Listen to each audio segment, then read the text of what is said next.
So this is my audience. I'm Karan. This is Linda. Okay, let's start on the speech. Ladies and gentlemen, please consider the case of Emmett Till, seen in this picture here. He is a 14-year-old African-American boy who was brutally murdered in 1955 after being falsely accused of sexually assaulting a white woman, Caroline Bryant, right here. His killers were acquitted by an all-white jury, highlighting the deep-rooted racial biases in our justice system. Even though Caroline Bryant confessed to have lied about the accusation she made about Emmett after 6 decades, she had complete legal impunity. Today I stand before you to argue that capital punishment must end because it is inherently discriminatory, disproportionately affecting racial minorities and the poor. As a concerned citizen, I have studied the inequities of capital punishment and have seen the devastating effects of this bias system on marginalized communities. Let's begin with the stark reality of racial discrimination in our capital punishment system. While Black and Hispanic people represent just 31% of the U.S. population, they represent 53% of death row inmates and at 41.9% and 11.3% respectively. The death row population is over 41% Black, even though Black people make up about 13% of the U.S. population. These statistics, sourced from American Progress and the Prison Policy Initiative, paint a clear picture of racial disparities. The graphs about to share come from the Prison Policy Initiative and show that Black people are overrepresented and whites are underrepresented compared to the U.S. population as a whole. This disparity is shown in state and federal prison sentences, life sentences, life without parole sentences, and in the death row population.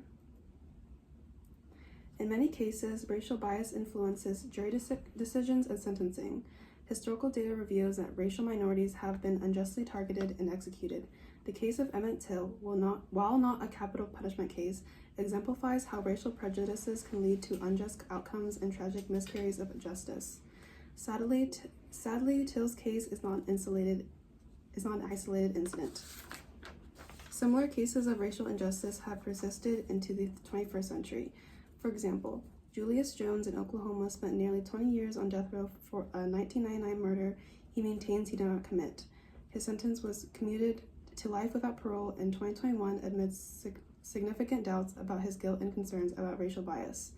Another case is that of Rodney Reed in Texas, who has been on death row since 1998 for a murder he claims he didn't commit. Reed's case has regained attention due to new evidence and claims of racial bias, resulting in multiple stays of execution, mostly recently in 2019. These modern examples demonstrate that the shadow of racial prejudice continues to loom over our justice system. Some argue that the justice system is colorblind, but the statistical evidence clearly shows a racial disparity in death penalty cases. This racial bias is not the only form of discrimination inherent in capital punishment. Socioeconomic disparities mean the poor are more likely to be sentenced to death. Those unable to afford high-quality legal defense are at a greater risk of receiving the death penalty. A study in Harris County, Texas, from 1992 to 1999 found the defendants who hired counsel for the entire case were never sentenced to death. And those who hired counsel for part of the case were significantly less likely to receive the death penalty. Public defenders often have overwhelming caseloads and limited resources, impacting the quality of defense. According to the Death Penalty Informational Center, defendants are much less likely to be sentenced to death when they are represented by qualified lawyers who are provided sufficient time and resources to present a strong defense. Furthermore, research posted by the National Poverty Center by Darren Wheelock and Christopher Eugen shows that criminal sanctions and victimization form a system of disadvantage that perpetuates poverty. Young men of color, especially those with low levels of education, are at high risk of incarceration and victimization. Criminal sanctions further entrench these individuals in poverty by making them ineligible for financial aid, housing assistance, and other support.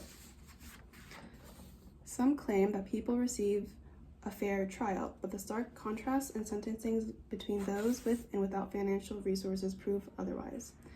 While both racial and economic biases are compelling reasons, there is an even more fundamental issue at play. Capital punishment is an irreversible and flawed system. Numerous cases have been overturned due to wrongful convictions, often discovered too late. According to Monte Morin of the Los Angeles Times, the risk of executing an innocent person is too high, with studies indicating that at least 4% of death row inmates are likely innocent. Advanced forensic techniques continue to expose past mistakes, highlighting the fallibility of the death penalty. Some believe the system works as intended, but the irreversible nature of execution and the potential for error make it unacceptable. Given these compelling reasons, it is clear that we must now act to abolish capital punishment. In conclusion, capital punishment is discriminatory, disproportionately impacting racial minorities and the poor, and is a flawed system that risks innocent lives. Let us stand together to demand an end to this unjust practice, ensuring a fair and equitable justice system for all. Thank you for listening and considering the urgent need to abolish capital punishment. The time for change is now, and it starts with one of us raising our voices against this inherently biased and irreversible form of punishment. Thank you.